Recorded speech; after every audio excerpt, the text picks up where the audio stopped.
Yes, तो अभी हम करने वाले हैं property plan and equipment India 16 का रिवीजन। तो इसमें सबसे पहले ये देखो कि कितने की priority fair value method given up जो आ रही है और कुछ भी नहीं दिया तो जो है, जो कैरिंग वाला और वैसे जो जारी है। तो हमारे पास जारी है, उसकी कैरिंग अमाउंट 10 है, उसकी फेयर वैल्यू 15 है और कैश पे कर रहे हैं। तो प्रॉपर्टी प्लान एक PPE debit to 18, to bank to to PB credit करेंगे जो जारी है 10, टू बैंक, टू कैश 3 और बचा हुआ प्रॉफिट एंड लॉस। ठीक है, एक ही वाला क्वेश्चन इंपॉर्टेंट है, इसमें बस इतना बोला गया है कि 10 लाख रुपए की वैल्यू है ये, इसको डेप्रिसिएशन कर रहे हैं हम एट द 6 साल तक हम डेप्रिसिएशन कर रहे हैं। तो उसकी वैल्यू हो गई है 40 लाख रुपए। ठीक है, अभी इसमें बोल रहे हैं कि उसमें एक टरबाइन थी 45 लाख रुपए की, तो इसको रिप्लेस करना है और इसके बदले में नहीं लाना है हमें। ठीक है, बाकी मशीन तो चंगी चल रही एकदम बढ़िया। तो हम क्या करेंगे, ये जो 45 लाख रुपए हम इसे एज्यूम करेंगे कि हमने उसको ओपनिंग में खरीदा था और उसको डेप्रिसिएशन माइनस करके लाएंगे और जो बचा हुआ कैरिंग अमाउंट रहेगा उसको इसमें से माइनस कर देंगे। बराबर है, मतलब इसका इसका डेप्रिसिएशन हो जाएगा, समझो, बचा हुआ, सॉरी, इसका कैरिंग वैल्यू हो जाएगा ये।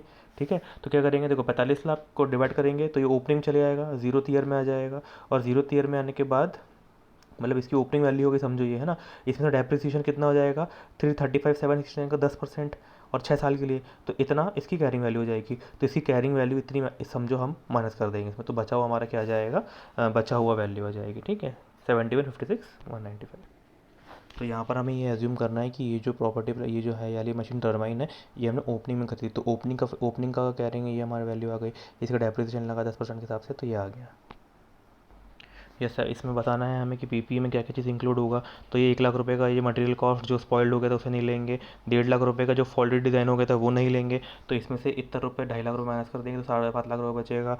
उसके बाद जो मटेरियल था 22,000 रुपये का, वो वीक जो स्टॉपेज हो गया था उसकी वजह से नुकसान हो गया था, तो 22,000 रुपये इसमें से माइनस कर देंगे। मतलब जो फालतू चीज़ है वो उससे हमें लेना ही नहीं है। तो बाकी PPE, stamp duty, architect fees, type preparation, material, labour, adjustment करने का जनरल ओवरहेड, ये हम नहीं लेंगे। बराबर है, इसका मतलब ये होता है कि जो जनरल चीज़ रहती है ना, जो हम नॉर्मल, जो हमारे ये मशीन नहीं आएगी तो भी हमें खर्चा होना चाहिए, ये वाला खर्चा, वो वाला खर्चा है, तो ये वाली खर्चा नहीं लेंगे हम। अब इसमें बताया है बोरिंग कॉस्ट बताया हुआ है, तो बोरिंग कॉस्ट ये क्या है, 7 महीने का, ये 9 महीने का पीरियड आ रहा है। ठीक है, अब 9 महीने सब्सटेंशियल पीरियड नहीं होता, इसलिए हम इसको बोरिंग कॉस्ट को इंक्लूड नहीं करेंगे। ठीक है, और एक ये इंपॉर्टेंट क्वेश्चन आता है, ये वेरी वेरी इंपॉर्टेंट क्वेश्चन आता है, मेरे ख्याल से ये वाला क्वेश्चन पेपर में आ जाएगा इस बार।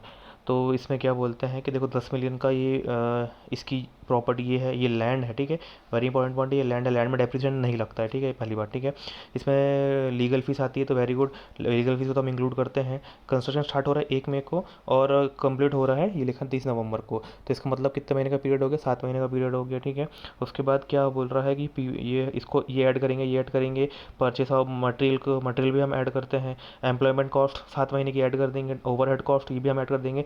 मगर ये जनरल ओवरहेड ऑन गोइंग है, इसे हम ऐड नहीं करेंगे क्योंकि तो खर्चा होने वाला है। और जो 50,000 रुपये की जो इनकम हो रही है कार पार्किंग से, सॉरी, जो कार पार्किंग पार्किंग से जो इनकम रिसीव हो रही है ये हम ऐड कर देंगे। और जो कार पार्किंग से जो इनकम रिसीव हो रही है ये हम प्रॉफिट एंड लॉस में दिखाएंगे, ये इसकी वजह थोड़ी ना हो रही है, ये बोरिंग कॉस्ट में इंक्लूड होती है, यहाँ पर नहीं होती। ठीक है, ये रिलोकेशन नहीं होता है, ओपनिंग सेरेमनी नहीं होती है। ठीक है, इसके बाद ये सब बात किया है, उसके बाद ये बोला गया हुआ है कि जो रूफ़ है वो चेंज होएगी, उसको हम चेंज करना पड़ेगा, जो कि कॉस्ट का, 1 मिनट, इसका मतलब ये कहना चाह रहा है कि देखो जो हमारी मशीन, जो हमारी बिल्डिंग है, जो हमारा बना, उसकी 40 साल की वैल्यू है, मगर जो रूफ़ है उसकी 20 साल की वैल्यू, 20 साल के मतलब डेप्रिसिएशन बता रहा है, कहने का मतलब है।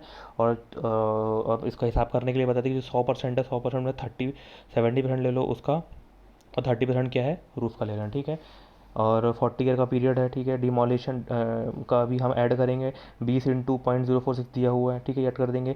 और जो 17.5 का ये जो है पीरियड है, अब यहाँ पर एक पॉइंट और आता है कि देखो ये कब लिया, 1 अप्रैल को लिया हुआ। ठीक है, लेकिन ये जो हमारा पीरियड कितना है, 6 महीने का है, तो हमारा कब लेंगे, हम 1 मई से ही लेंगे। ठीक है, 1 मई से 30 नवंबर तक का 6 महीने ही लेंगे, सॉरी 7 महीने होता है ना, 7 महीने ही लेंगे, 8 महीने यहाँ मत लेना। ठीक है, नहीं तो गड़बड़ कर देंगे, 1 अप्रैल से लेकर कर देंगे, जो हमारा पीरियड में आता है उसी को हम इंक्लूड करते हैं बोरिंग कॉस्ट में, सॉरी यहाँ पर। ठीक है, very very very very important question. और जो भी हमको 1 लाख रुपये मिला है उसको हम क्या कर देंगे, रिवर्स कर देंगे, क्योंकि हमें इसी में से हमने कमाई कर लिया है, थोड़ा बहुत हमने जो बेच दिया है उसको हमने माइनस कर देंगे। ठीक है, तो हमारा वैल्यू कितना आ जाएगा, ये सब करने के बाद, एडजस्ट करने के बाद, 19,12,500 का वैल्यू हो जाएगा। बस इसको लिख लेने का, इसको करोड़ में निकालेंगे जैसे तुम्हारी मर्जी। और इसमें से 10 लाख, ये 10 कित का लैंड का वैल्यू है, बचा हुआ आ जाएगा रूफ़ और बिल्डिंग का आ जाएगा। अब इसमें से 70% है उसका, हमारा समझो, और बिल्डिंग का, और 30% किसका है, रूफ का है, ठीक है। तो इसका इसका हमने 9912 निकाल दिए ये, इसका 70% और 30% में बाइफर्केशन कर दिए, और इसको इसको क्या कर दिए, उसको उनके ईयर्स में बांट दिए, ठीक है। कितने साल का डेप्रिसिएशन लगेगा। अब यहाँ पे कौन कौन सा महीने से, कौन कितने महीने बचे हैं यहाँ पे डेप्रिसिएशन के, 30 नवंबर से दिसंबर, जनवरी, फरवरी, मार्च, 4 महीने बचे हैं। तो 4 महीने का डेप्रिसिएशन लगा देंगे तो बैलेंस ये आ जाएगा, ठीक है। ये बहुत बहुत ज़्यादा इंपॉर्टेंट क्वेश्चन है, पेपर में आएगा क्वेश्चन वाला, क्योंकि इसमें बहुत ज़्यादा कन्फ्यूजन है ना हर जगह। बाकी सारे इजी क्वेश्चन है, बस यहाँ पर कुछ भी नहीं बताया है। बस यहाँ पर ऐसा है कि हम क्या करते हैं, जो भी डीकमीशनिंग लाइबिलिटी इसमें ऐड करते हैं, और डीकमीशन लाइबिलिटी का अलग से हेड बनाते हैं आने का। और डीकमीशन लाइबिलिटी को बोल दिया है कि डिक्रीज कर decommission liability account debit to OCI, तो ओसीआई में क्रिएट हो जाएगा। और बाकी कुछ खास क्वेश्चन में नहीं है इसमें, सिंपल से जो रिवैल्यूड अमाउंट है तो PP account debit to revalued कर देने का, पीपी कम हो रही तो revalued account OCI account debit to PP कर देना, बराबर है। ऐसा हम चलते आएगा, ठीक है। और जो डेप्रिसिएशन लगेगा वो 1,20,000 रुपये लगेगा, क्योंकि 1,20,000 रुपये में 10,000 रुपये का ये भी इंक्लूडेड है। और डीकमीशनिंग लाइबिलिटी और डीकमीशनिंग कॉस्ट को हम इसमें इंक्लूड करते हैं, बराबर है। लेकिन जैसे कि यहाँ पर बोल दिया है कि 1,07,000 रुपये का वैल्यू है 31 मार्च 5 को, लेकिन एक्सक्लूडिंग रिड्यूसिंग डीकमीशनिंग ऑब्लिगेशन, तो इसको हमें ऐड करना पड़ेगा। तो 1,07,000 तो ये है, लेकिन डीकमीशनिंग लाइबिलिटी को हमें पूरा शेड्यूल बनाना पड़ेगा कि 9,000 ये माइनस करने के बाद, ये 5,000 माइनस करने के बाद कितना बैलेंस बचता है, तो ये बैलेंस जो बचता है इसको यहाँ पे ऐड कर देंगे तो इतना वैल्यू हो जाएगा। और ये वैल्यू से जो 31 मार्च की जो कैरिंग वैल्यू है उससे कंपेयर करके फेयर वैल्यू इंक्रीज डिक्रीज निकालेंगे हम। ये वाले क्वेश्चन में कुछ खास नहीं, इसमें बोला कि 1,75,000 रुपये का इतना वैल्यू है, इसमें 30 लाख रुपए की ओपनिंग इतनी वैल्यू बची है, मतलब डेप्रिसिएशन निकल जाएगा कितने साल का है, 2.5 लाख रुपये पर एनम चल रहा है। तो उसके हिसाब से 30 लाख रुपये की वैल्यू तो 12 साल की वैल्यू आ गई, ठीक है।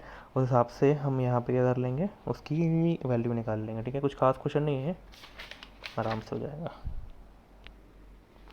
ये वाले क्वेश्चन में ये वाली लाइन की थोड़ी अहमियत है, ये वाली लाइन की। इसमें ये बोला गया हुआ है कि भाई हेवेंस लिमिटेड ने जो इंडिया के हिसाब से जो सरप्लस को ट्रांसफ़र करने का जो फंडा रहता है ना, उससे अडॉप्ट किया हुआ है। इसका मतलब क्या होता है कि जो भी हमारे पास ओसीआई, जो भी हमारे पास रिवैल्यूड अमाउंट रहता है, जैसे कि 1,75,000 का रिवैल्यूड अमाउंट है, उसका हम जो बैलेंस ईयर ऑफ लाइफ है, जैसे कि 7 साल की लाइफ बची हुई है, तो उसमें से प्रोपोर्शनलिटी हम उसको उसमें डालते जाते हैं, बराबर है। काय में रिटेन अर्निंग से, उसमें ओसीआई से रिटेन अर्निंग में डालते जाते हैं, हटाते जाते हैं, मतलब उतना उतने वैल्यू कम होती जाती है, ठीक है।